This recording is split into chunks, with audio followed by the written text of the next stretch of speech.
ଛି ଆମର ଗୁଣପୁର ଏ ବଂଶୀଧାରା ନଦୀ ଅବବାହିକାରେ ଆମର ସାର୍ ଆଜି ମୋତେ ଦେଖା ଦେଇଛନ୍ତି। ଆଉ ସାର୍ ଆପଣଙ୍କର ପରିଚୟଟା? ମୋ ନାଁ ଧନଞ୍ଜୟ ବେହେରା, ଆଚ୍ଛା। ଉପଖଣ୍ଡ ସୂଚନା ଓ ଲୋକ ସମ୍ପର୍କ ଅଧିକାରୀ ଗୁରୁପୁର। ଆଜ୍ଞା ସାର୍। ଆଚ୍ଛା ସାର୍, ଆପଣଙ୍କୁ ମୁଁ ଗୋଟେ ବିଷୟ ପଚାରିବା ପାଇଁ ଚାହୁଁଛି। ଆଜ୍ଞା। ଆପଣ ତ ସଦ୍ଗୁରୁ ଅର୍ଜୁନଙ୍କର ଦୀକ୍ଷା ନେଇଛନ୍ତି, ଦୀକ୍ଷା ଗ୍ରହଣ କରି ବହୁତ ବର୍ଷ ହେଇଗଲାଣି।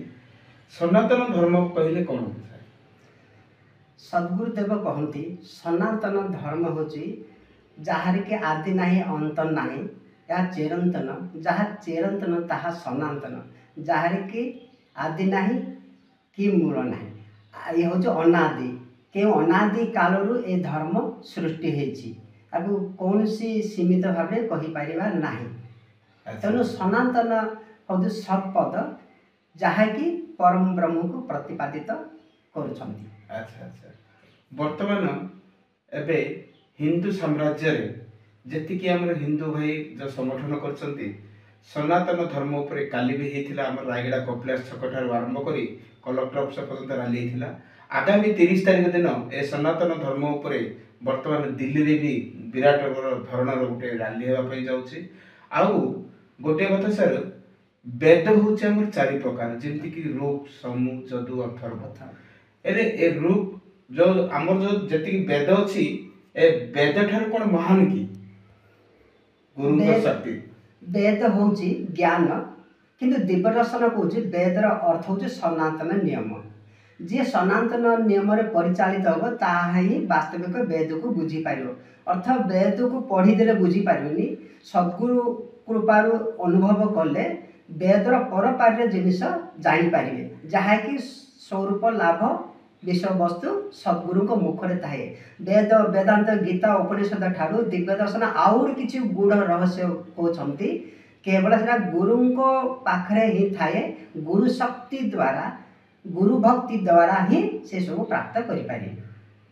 ଆଚ୍ଛା, ଆପଣ ଗୁରୁ ଦୀକ୍ଷା ଯେତେବେଳେ ଗୁରୁଙ୍କ ପାଖରେ ଯେତେବେଳେ ଆପଣ ଶିଷ୍ୟ ଭାବରେ ଯେଉଁ ପରିଚିତ ହେଲେ, କେଉଁ ସାଲରୁ କେଉଁ ସାଲରେ ଯାଇଥିଲେ? ସଦ୍ଗୁରୁ ଶ୍ରୀ ଶ୍ରୀ ଅର୍ଜୁନଙ୍କ ବିଷୟରେ ମୁଁ କୋରାପୁଟ ଗଲା ପରେ ଶୁଣିଲି। ମୋର ବଡ଼ ଭାଇ ମାଧବ ବେହେରା ସୁନାବେଡ଼ାରେ କୋରାପୁଟରେ ଥିଲେ। ସେ କହିଲେ ସୁନାବେଡ଼ାରେ ସଦ୍ଗୁରୁ ଶ୍ରୀ ଶ୍ରୀ ଅର୍ଜୁନ ଅଛନ୍ତି, ଦୀକ୍ଷା ନେବାକୁ ବୋଲି କହିଲେ। ମୁଁ ହଁ ବୋଲି କହିଥିଲି। ମୋର ଦୀକ୍ଷା ତାରିଖ ହେଉଛି 1987 ସାଲ ନଭେମ୍ବର 2 ତାରିଖ। ଯେତେବେଳେ ସୁନାବେଡ଼ାରେ ପହଞ୍ଚିଲି, ସଦ୍ଗୁରୁଙ୍କ quarter A/64, quarter number Sunabeda 2। ଗୁରୁଙ୍କ ସହିତ ସାକ୍ଷାତକାର ହେଲୁ, ଆଉ ଗୁରୁଙ୍କ ଠାରେ ଦୀକ୍ଷା ଗ୍ରହଣ କଲି।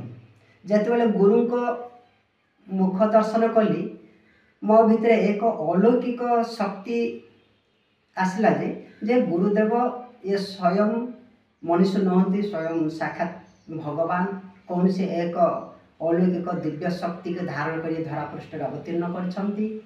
ତାଙ୍କର ମୁଖମଣ୍ଡଳ ଯେତେବେଳେ ଦେଖିଲି, ଜ୍ୟୋତିର ଆଭାସ ପ୍ରକଟିତ ହେଉଥିଲା। ଆଉ ହସ ହସ ମୁହଁ, ଦିବ୍ୟ ଚେହେରା, ସହସ ବଦନ, ମଧୁର ବଚନ ମୁଁ ଶୁଣିକି ବହୁତ କିଛି ଆନନ୍ଦିତ ହୋଇଥିଲି। ସେତେବେଳେ ସେ ଜ୍ଞାନର ବିଷୟବସ୍ତୁ ଜାଣିନଥିଲି, ଦୀକ୍ଷା ନେଲା ପରେ ଆସ୍ତେ ଆସ୍ତେ ଜାଣିବାକୁ ପାଉଛି। ଆଚ୍ଛା, ଆପଣ ଯେଉଁ କହିଲେ ଦୀକ୍ଷା ନେଲା ପରେ ଆପଣଙ୍କର ମନରେ କ'ଣ ସବୁ ସେମିତି ଫିଲିଙ୍ଗସ୍ ଜାତ ଆସିଥିଲା? ବହୁତ କିଛି ଆନନ୍ଦ ଆସିଥିଲା, ଅପାର ଆନନ୍ଦ ଜାତ ହେଇଥିଲା। ମୁଁ ମନ ମନ ଭାବିଲି କି ମୁଁ ସିନା 87 ସାଲରେ ଦୀକ୍ଷା ନେଲି, ଆଗରୁ ଯଦି ଜାଣିଥିଲେ ଆହୁରି ଛୋଟ ବୟସରୁ ଦୀକ୍ଷା ନେଇଥାନ୍ତି। ଦୀକ୍ଷା ନେଇକି ବହୁତ କିଛି ସୂକ୍ଷ୍ମ ରହସ୍ୟକୁ ଭେଦ କରିଥାନ୍ତି, ଜାଣିପାରିଥାନ୍ତି ବୋଲି ଅନୁଭବ ଆସିଲା। କିନ୍ତୁ କ'ଣ ବା କରିବି, ଏଇ ମୁହୂର୍ତ୍ତ ସମୟରେ ଭାଇନାଙ୍କ ସହିତ ଭେଟ ହେବାକୁ ଗୁରୁଙ୍କ ସନ୍ଦେଶ ପାଇଲି, ତାପରେ ଦୀକ୍ଷା ଗ୍ରହଣ କଲି। ଆଉ ଦୀକ୍ଷା ବିଷୟରେ ତ ଆପଣ କହିଲେ। ଆପଣ ଆମର ଯେତିକି ଗୁରୁ ଭାଇ ଓ ଭଉଣୀମାନେ ଅଛନ୍ତି, ଆପଣଙ୍କ କ'ଣ ସେମାନଙ୍କ ପାଖରେ ଉପସ୍ଥାପନ ରଖିଛନ୍ତି ଗୁରୁଙ୍କ ବିଷୟ ନେଇ କହିବା? ମୁଁ ଗୁରୁ ଶିଷ୍ୟଙ୍କ ସମ୍ପର୍କ ବିଷୟରେ ଅଧିକାଂଶ ସମୟରେ କହେ।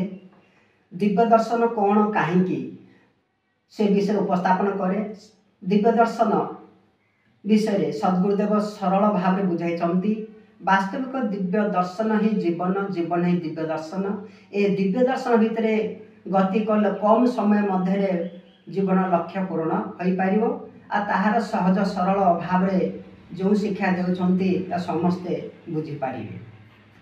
ଦେଖନ୍ତୁ, କିଛି ସମୟ ଭିତରେ କିଛି କଥାବାର୍ତ୍ତା ହେଇଥିଲୁ ଆମର SDPR ସାର୍ ମହାପୁର ସାର୍ଙ୍କ ସହିତ। ତାକେ ଯେତିକି ଗୁରୁଙ୍କ ବିଷୟରେ କହିଲେ ଆଉ ଗୁରୁ ଶିଷ୍ୟମାନଙ୍କୁ ଯେତିକି ଉପସ୍ଥାପନା ଦେଇଛନ୍ତି ସମସ୍ତେ ମନ ଦେଇ ପାଳନ୍ତୁ, ମନ ଦେଇ ଶୁଣନ୍ତୁ। ଜୟ ସଦ୍ଗୁରୁ। ବର୍ତ୍ତମାନ କାର୍ଯ୍ୟକ୍ରମଟି ଏଠି ବନ୍ଦ କରୁଛି।